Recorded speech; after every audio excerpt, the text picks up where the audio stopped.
questions d'intérêt commun.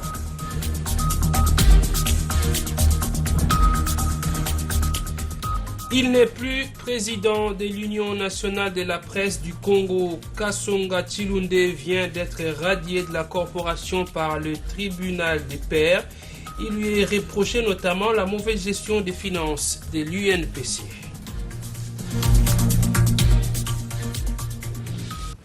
Bonsoir à tous. Vive tension ce lundi au siège du Parlement. Les militants du parti au pouvoir UDPS ont pris d'assaut l'Assemblée nationale. Ils ont manifesté leur colère contre les députés nationaux. Ils les accusent d'avoir violé la Constitution en débattant de la procédure faite par le gouvernement dans les nominations par ordonnance présidentielle des mandataires à la SNCC et à la GECAMINE. Le cortège du deuxième vice-président de l'Assemblée nationale, Boniface Balamagenkolo, a été attaqué et son garde du corps blessé. Le véhicule du député Bonane Yanganzi a aussi été attaqué par les combattants en colère. La police est intervenue pour protéger le siège du Parlement qui est inviolable. De son côté, le bureau de l'Assemblée nationale a tenu ce même jour une réunion au Palais du Peuple. À l'issue de cette rencontre, le bureau Mabunda a apaisé les militants de la coalition Cash. Personne n'a remis en cause les actes pris par le chef de l'État, a affirmé le rapporteur à l'issue de la réunion. Je vous propose de les suivre.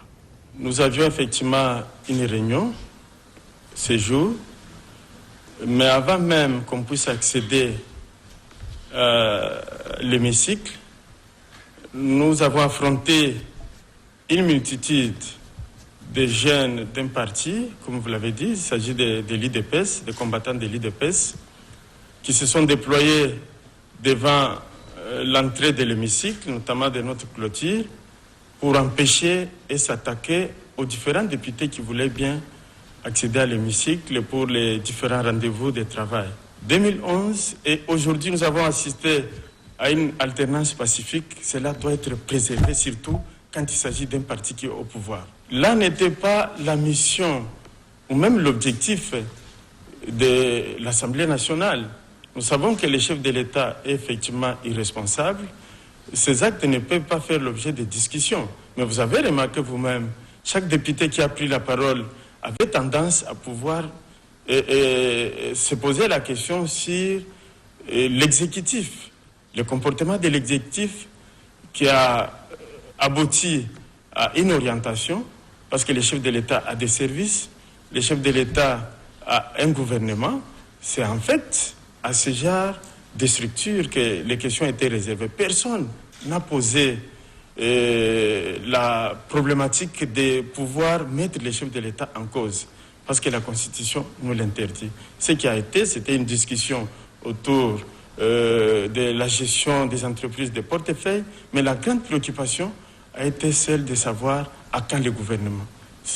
D'ailleurs, c'est un député de l'opposition qui a soulevé cette motion, qui condamnait énergiquement le comportement de la coalition FCC-CACH, qui tardait dans les discussions pour que la population puisse avoir un gouvernement, pour que les problèmes d'insécurité qui se posent dans l'est du pays, pour que la situation des maladies comme Ebola soit résolue. Donc c'était ça la préoccupation. Mais il n'était pas question de pouvoir mettre en cause les actes administratifs pris par les chefs de l'État.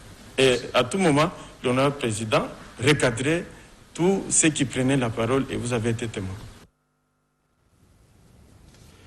Dans la province du Nord Kivu, les activités scolaires ont repris ce lundi 10 juin dans la ville de Beni après 4 jours d'arrêt.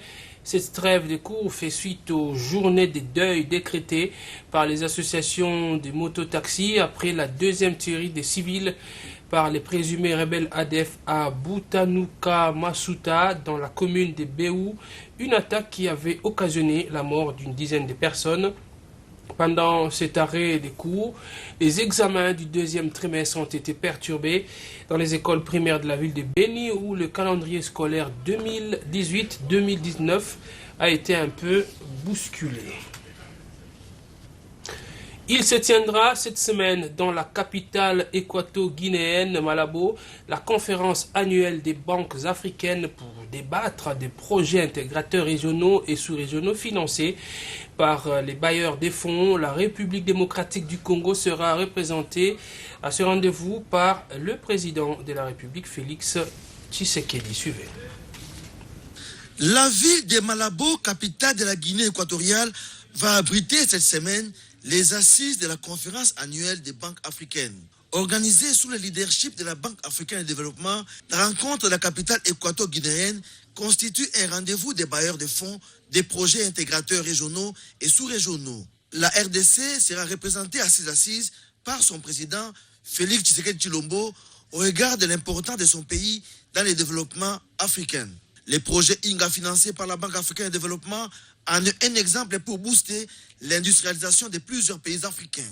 Après Malabo, Félix Tshisekedi se rendra au Gabon en sa qualité de deuxième vice-président de l'Union africaine et président de la sous-région Afrique centrale, où il rencontrera son homologue Ali Bongo Ondimba. Le gouvernement provincial du Haut-Katanga tient à l'amélioration des relations bilatérales avec d'autres pays partenaires de la République démocratique du Congo. C'est dans ce cadre que le gouverneur Jacques Kiaboula a reçu en audience l'ambassadeur namibien ce lundi dans son cabinet de travail. Ils ont donc échangé sur les potentialités économiques entre la République démocratique du Congo et bien sûr la Namibie. À l'issue de cette audience, l'ambassadeur a résumé le contenu de leur entretien au micro de notre correspondant Roger Ngandoua Mitaba. Le but de notre visite à la province, c'est premièrement de nous introduire nous-mêmes aux provinces, personnellement au gouverneur et le gouvernement de la province du Haut-Katanga. Ce sera pour moi la première fois de visiter la province depuis que je suis venu en RDC pour servir comme ambassadeur de la Namibie. J'ai trouvé que c'était très important de venir dans la province à cause de la position qu'elle occupe dans la relation bilatérale entre la RDC et la Namibie. Comme vous savez, Namibie particulièrement a un port de Walvis Bay et s'est établi comme point de contact vers le pays enclavé de la SADC, incluant le sud de la RDC. Nous sommes là pour visiter de nous-mêmes comment Lubumbashi s'est présent, rencontrer les officiels de la province et également voir comment est-ce que nous pouvons stabiliser et renforcer notre coopération économique. Vous devez déjà savoir que les relations politiques entre la Namibie et la RDC sont très bonnes et maintenant nous devons étendre notre coopération vers le secteur économique et qui est très important pour le développement de la SADC. Ça, c'est l'objectif de notre visite ici. Catherine Samba Panza, l'ex-présidente de la République centrafricaine et coprésidente du FemWise Africa, poursuit sa lutte pour une participation effective des femmes africaines en politique. C'est dans cette optique qu'elle s'est entretenue avec la ministre congolaise du genre, Chantal Safoulo-Poussa. Le reportage de Dorcas Ntumba. Dans le cadre d'une mission de solidarité et participation politique des femmes en RDC, Catherine Samba Panza, présidente honoraire de la République centrafricaine et coprésidente du réseau panafricain des médiateurs femmes de l'Union africaine, séjourne à Kinshasa. Après avoir été accueillie par la secrétaire générale au genre à l'aéroport international d'Njili, Catherine Samba Panza s'est entretenue avec la présidente du comité technique spécialisé de l'Union africaine sur l'autonomisation de la femme et l'égalité hommes et femmes, Chantal Safoulo-Poussa. Les deux personnalités ont échangé sur les suivis d'un plaidoyer entamé l'année passée pour une participation effective des femmes en politique. Au cours de la dernière mission, les femmes ont exprimé beaucoup de préoccupations. La première préoccupation concernait leur meilleure implication dans le processus électoral en cours. Ensuite, elle voulait que les autorités se préoccupent des questions de violence sexuelles et de violence basées sur le genre, pour améliorer les conditions des femmes dans les communautés à la base. Et surtout, appliquer la résolution 1325 du Conseil de sécurité des Nations Unies qui prévoit une meilleure implication des femmes dans toutes les questions relatives à la paix et à la sécurité. Et donc nous sommes revenus pour voir un peu avec les nouvelles autorités, le nouveau Parlement, quel genre de mesures normative peut être prise pour qu'on puisse améliorer la situation des femmes. Pour rappel, cette mission vient après celle effectuée à Kinshasa en août 2018, peu avant l'organisation des élections en RDC, où l'ex-président de la République centrafricaine avait encouragé les femmes congolaises à postuler à tous les scrutins. Toujours dans ce chapitre, le programme des Nations Unies pour le développement et l'Institut électoral pour une démocratie durable en Afrique sont impliqués dans la lutte pour la représentativité de la femme dans les postes de prise de décision. Pour l'EISA, la femme soutenue est source du changement et du bien-être. Suzy Kibira-Omari. Les femmes constituent 52% de la population congolaise. Elles contribuent tant bien que mal à l'économie congolaise, bien que souvent elles évoluent dans l'informel. Voilà qui justifie l'engagement de certaines organisations nationales et internationales de venir à la rescousse de la femme pour son autonomisation et son épanouissement dans la société. Le PNUD et l'EISA sont ses grands partenaires évoluant auprès du gouvernement et qui sont déterminés à contribuer à l'émergence des femmes.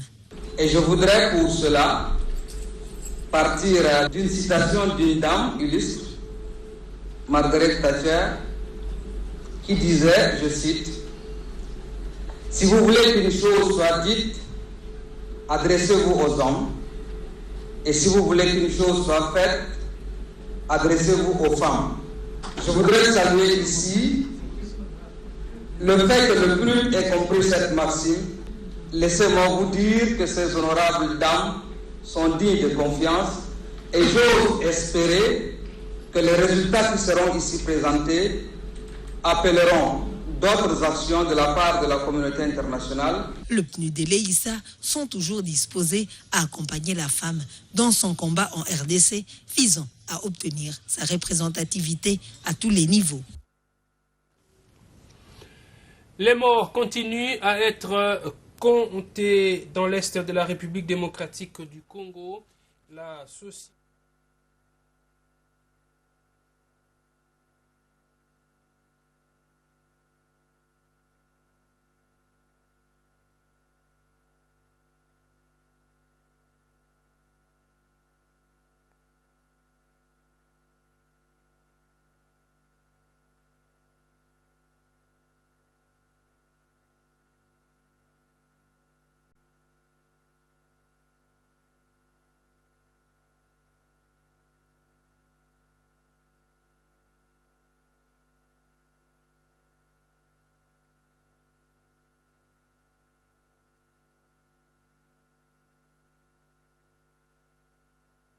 et situation macabre. Suzy Kibira-Omari. Les forces armées de la République démocratique du Congo poursuivent les opérations militaires pour traquer les forces négatives dans plusieurs fronts dans l'est de la République démocratique du Congo.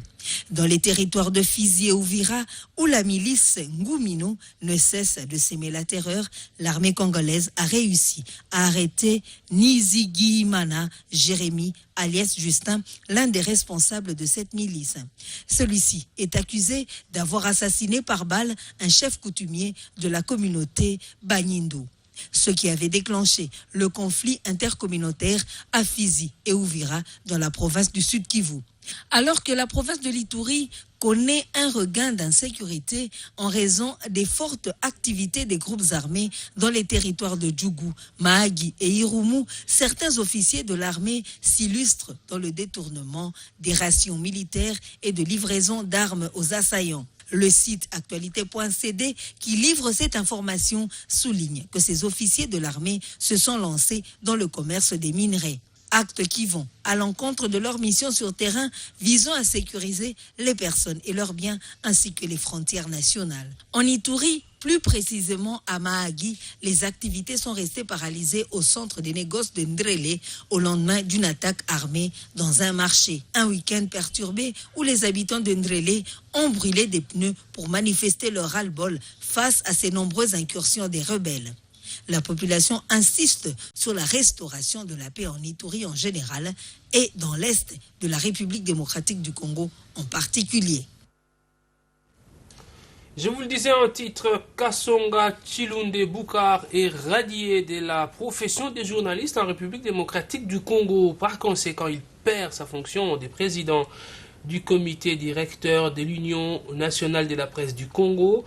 Dans une décision rendue publique ce lundi par voie de presse, la commission de discipline et d'éthique professionnelle reproche à Kasonga Chilunde des manquements graves. Il s'agit de la violation des statuts et règlements intérieurs de l'UNPC ainsi que de la mégestion. Ceci fait suite à l'examen en instruction à la charge des plaintes du secrétaire général de l'UNPC Benoît Kambere ainsi que de Gustave Kalenga Kabanda. Tout est bien qui finit bien pour eux. Débuté le 6 mai dernier, le stage académique des étudiants de l'université de Kinshasa et de l'université William Booth s'est clôturé ce lundi 10 juin à la RTGA. Cette période a permis à ces étudiants de lier la pratique à la théorie apprise à l'école, mais aussi de se familiariser et de maîtriser les différents contours du monde journalistique. Le reportage de King Chimanga Alexandrie, un de ses stagiaires, commenté par David Fidel-Uzolo. Après un mois passé à la rédaction audiovisuelle de la RTGA, une dizaine d'étudiants issus de l'université de Kinshasa et de l'université William Booth ont achevé lundi 10 juin leur formation pratique de journalisme. Un exercice indispensable et très bénéfique dans l'affirmation du titre de journaliste, comme l'explique Lies Ngolo. Nous avons appris le métier et aujourd'hui je peux dire que nous sommes fiers d'avoir appris de la pratique ici au sein de l'RTGA parce que nous pouvons nous appeler des journalistes. Plusieurs difficultés se sont imposées durant ce moment de stage avec des conséquences bénéfiques sur cette formation, estime Assise Marie-Pierre et Déborah Ngumbu. On a toujours eu des difficultés au courant de la route. Parfois, nous arrivons sur le terrain. Il y a des gens qui ne peuvent pas nous donner des images. On est là pour attendre tous ces images. On a pris des risques.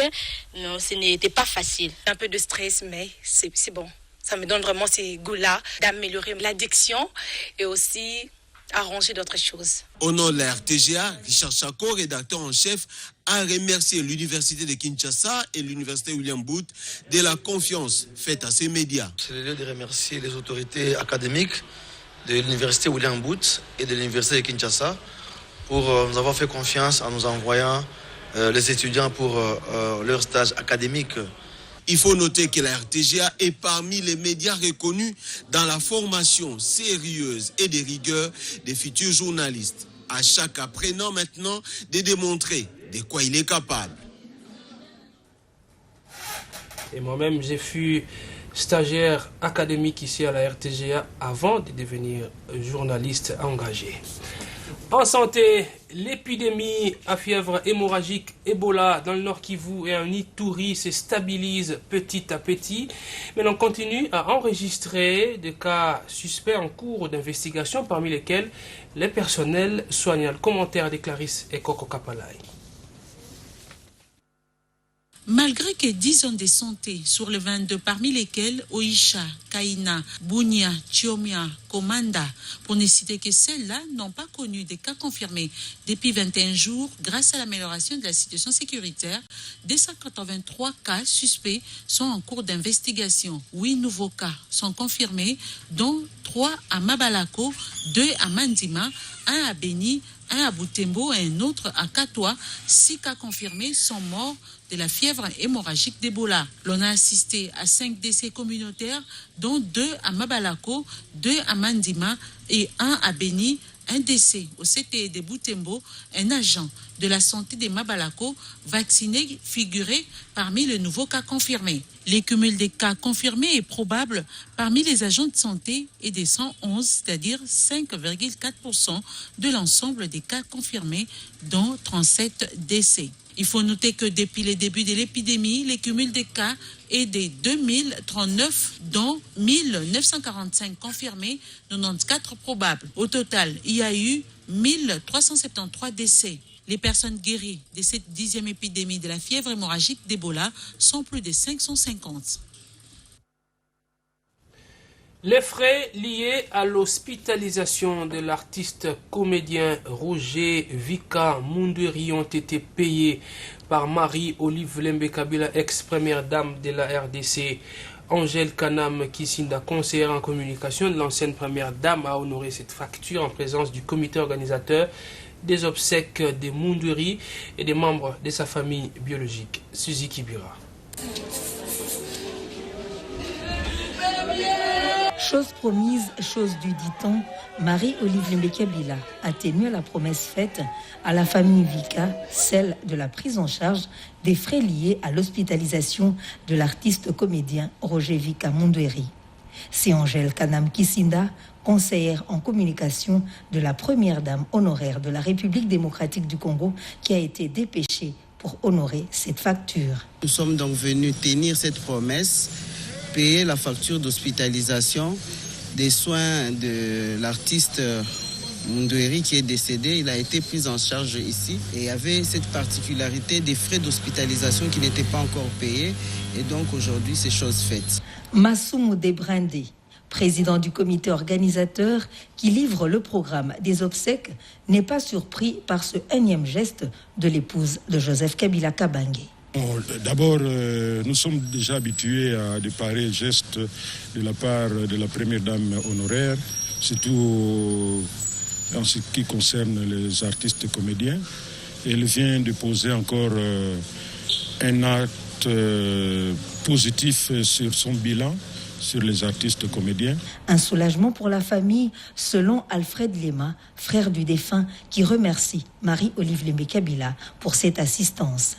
Merci vraiment à maman Olive Lembe de ce qu'elle a fait pour nous. Vraiment, c'était un peu difficile pour nous, mais avec son geste-là qu'elle a fait, on est vraiment content. Loin des yeux, près du cœur, Marie-Olive Lembe Kabila suit étape par étape le programme pour conduire cette star du rire congolais dans sa dernière demeure. La jeunesse né-Congo vivant dans la capitale projette une marche pacifique ce mardi 11 juin 2019 pour protester contre la construction du pont route-rail, un projet qui, selon cette jeunesse, va mettre en mal la poursuite des travaux du pont du port en eau profonde des Bananas. Ces jeunes appellent le président de la République à privilégier les intérêts directs de la population qu'il a élue. Hugo Matadi et Clarisse Koko. Ils sont montés au créneau pour faire entendre leur voix. Le jeune né-Congo vivant à Kinshasa appelle les chefs de l'État congolais à surseoir les projets de construction de pont-route-rail Kin-Brazzaville au profit du projet du port en eau profonde des Bananas. Pour ces jeunes, une marche pacifique sera organisée ce mardi 11 juin partant du rond-point Kimpwanza pour chuter au Palais de la Nation où un mémorandum sera déposé à la présidence de la République. Ce n'est pas nécessaire qu'on puisse commencer à construire un pont alors qu'il y a un port qui traîne encore qu'on devait construire pour l'intérêt de la nation. La jeunesse s'est dit trop, c'est trop. Aujourd'hui, c'est la disposition de la Constitution qui n'a pas été respectée, c'est-à-dire l'article 58 qui stipule qu'il doit y avoir une redistribution équitable des richesses. Aujourd'hui, si le Congo central, le port de Pointe-Noire est aujourd'hui considéré comme le grand port régional, c'est faire en sorte que le Congo central soit à genoux. Et c'est ce que nous ne voulons pas. Le jeune né-Congo indique que le projet du port en eau profonde va donner de l'emploi à 1 millier de Congolais, contrairement au projet du pont route-rail.